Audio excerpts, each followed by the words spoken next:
अस्सलामुअलैकुम सामीन 27 शव्वालुल मुकर्रम की तारीख़ शुरू हो चुकी है। 28 मई है। सोशल इंडिया न्यूज़ में आपका खैर मकदम है। ख़बर का उन्वान है ईसाइयों के चर्च में भगदड़, 31 लोगों की मौत। यह हादसा आज सुबह लगभग 9 बजे हुआ है और हादसा नाइजीरिया में हुआ है।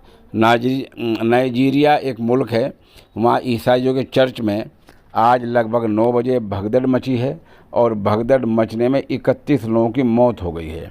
बताया जा रहा है कि चर्च की तरफ से shop for free charity programme का इनेकाद किया गया था, जिसमें लोग पहुंचे थे।